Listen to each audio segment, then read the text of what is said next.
The ship was tumbling in space. There was smoke and fire flaring from tears in the rapidly depressurizing corridor. The valued crew human engineer Tom caught the smaller raccoon-looking crew alien navigator Plix, plucking him from the open space in the middle of the corridor, and crushed him against his chest as a fiery explosion ripped past his curled-up form. Hey, stop it. You know I hate it when you manhandle me like that. Whoa, sorry little guy, but your fur is rather flammable, the human said, as he patted out a sputtering flame on his jumpsuit shoulder pad. You might have been cooked by that last one. Come on, let's get to the command deck, see if we can help. They shouldered their way through fallen cables and crumpled bulkheads, eventually getting to the airlock of the command deck. The airlock door was flashing red, vacuum on the other side.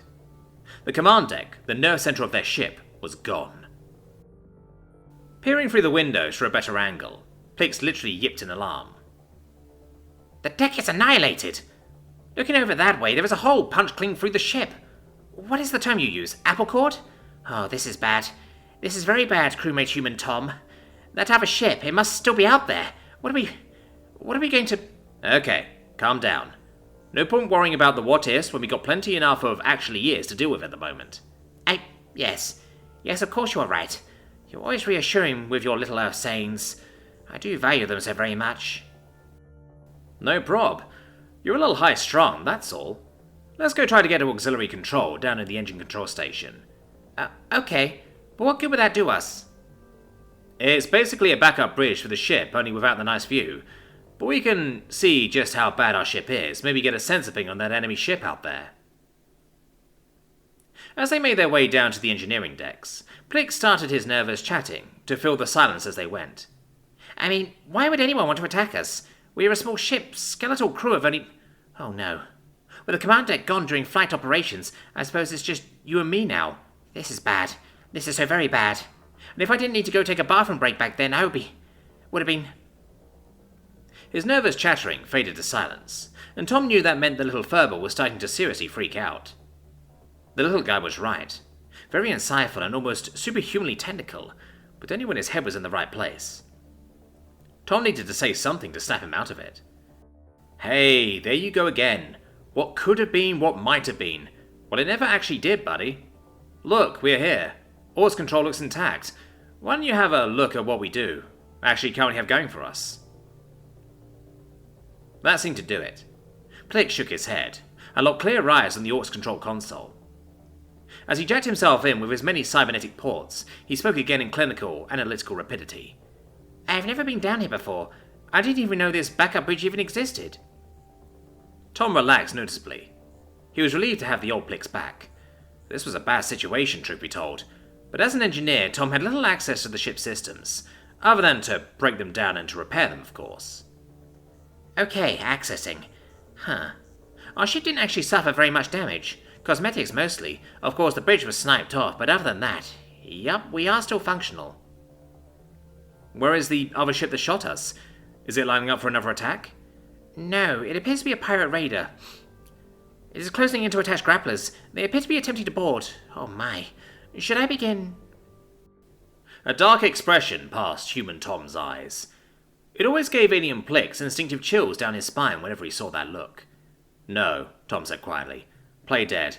Pretend they sniped the whole crew of their shot. Just sit here inert, but ready all of the weapons. Pre-plot the torpedo vectors, all of that. But show no signs that we are in control of the ship until I give the signal. I'm going to go suit up. Plix felt full of excitement. Human Tom had a plan. He didn't understand any of it yet, but the plans were always strange, using very sneaky and confusing tactics, and Tom almost always came out far on top afterwards. It's why Plix refused to play 5th Dimensional StarCraft 39 with human Tom anymore. Tom was shortly in an engineer's EVA suit, and was clipping power tools to his rig's attachments. Was he going outside? Plix couldn't contain his curiosity anymore. So what's the plan? Is there a catchy human saying to apply to this? As Tom cycled the outer airlock and jetpacked into the debris-strewn space between the two ships, his comms whispered back. A couple, actually. The first one is, the best way to know how something works is to watch it fall apart. Plix blinked in confusion. Nope, I don't get it. It means I've taken apart and repaired airlock door mechanisms so often Then now I know how all of them basically are designed. Even the strange pyro ones. Same for reactors, environmental systems. All of it. And when you know how to fix something, you definitely know precisely how to wreck it. Oh, are you going to break in and mess them up? The suit-faced camera revealed that dark flash in Tom's eyes again. Well now, where would the fun be in any of that? Just get the ship ready. When you see the signal, take evasors and open fire. How would I know the signal? Trust me, you won't miss it. This brings up the other human saying, what doesn't kill us? Plix hopped in his seat. Oh, I know this one. Whatever doesn't kill us makes us stronger. Well, there are some alternatives to that saying, but you got it. That's the most common one. Plix couldn't see where Tom was by the pirate ship, as it continued to close in, but he heard the sound of power tools and cutting wheels grinding on something through the open mic. What was he doing over there? Plix checked and rechecked his reawakening protocol to bring the ship suddenly back to life, and was nervously making fine adjustments to the attack parameters as the time ticked by, looking for the signal. Okay, I'm heading back. Hopefully I get on board before it happens. But what was the rest of the saying? Okay, I'm aboard, strapping in. Say again about the saying? The pirate ship paused on its approach, appearing to have some difficulties. Through the armoured windows of the pirate ship, flickering light of major interior fires could be seen, spreading rapidly. At the back of the ship, the main reactor cooling cores were starting to glow orange, then yellow. What doesn't kill us? Oh, right. My particular favourite ending to that saying is whatever doesn't kill me is about to die horribly. We got this, buddy. We're gonna be okay. To mourn our lost crew.